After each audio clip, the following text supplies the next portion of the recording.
Ako, ang advice ko sa kanya is this. Sabi ko, Mr. President, ang advice ko sa'yo, tumakbo ka muna ng mayor. Dahil kung ayaw ni Basting tumakbo, kailangan mo ang Davao. Pakita mo na you're leading that. Kasi yung Nograles, sinisira siya ng mga Nograles mga walang utang na loob Pakitapos siyang bigyan ng posisyon, pakitapos siyang hindi ginantihan ng ginagawa sa kanyang paglapastangan nung nabubuhay pa yung ama. Yun, niyayari siya ng gusto. Sabi ko, tumakbo ka mayor.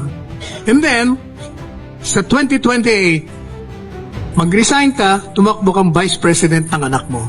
Pag Duterte, maniwala ka, lahat ng mga kaalyado mo na bumaliktad lahat, babalik sa iyo yan bago magkaroon ng halalam. Bakit? Kasi sigurado kayong panalo. Napakalakas niyong mag-ama. Walang makakatalo sa inyo. Kahit ano pang gawin. If you notice, hindi ba nag-alyansa lahat? Nag-alyansa lahat ng mga partido Lahat ng partido ng mga dati niyang kakampihan. Ang kalaban, magiging kalaban, PDP laban. Pero when he ran for the presidency, wala siyang kakampi. Walang gobernador, walang mayor, except for one, Governor Amante. Walang barangay kapitan. Overwhelming. Kaya sabi ko, panalo ka kasi ang record mo speaks for yourself. Pati si Inday.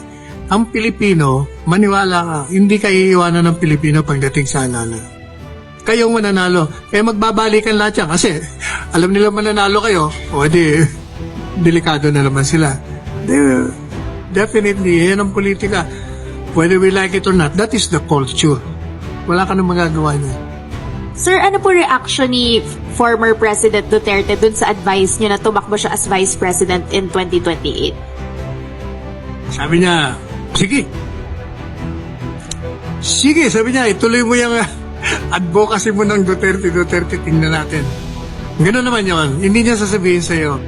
Ever since, kahit na, di ba, ako nagpatakbo sa kanya. It took me 10 years, di ba? 10 taong kong niligawan niya, buwinisit. Ayaw niya nga talaga hanggang sa last minute, di ba, ayaw mag-file. Gumawa na naman ako ng paraan hanggang finally, napa-oo ko. Ganyan ang mga Duterte. Hindi mo malalaman kung ano ang gagawin nila. Sir, accurate to say at least na the former president is at least considering. Accurate yun, sir. Fair to say that one? Hindi. Not considering. He is open to any possibility. Tandaan niyo, nagsalita siya. Ako gusto ko na magretiro pero napipwersa akong lumabas dahil sa nangyayari sa bansa. Yun ang sagot ko sa tanong mo.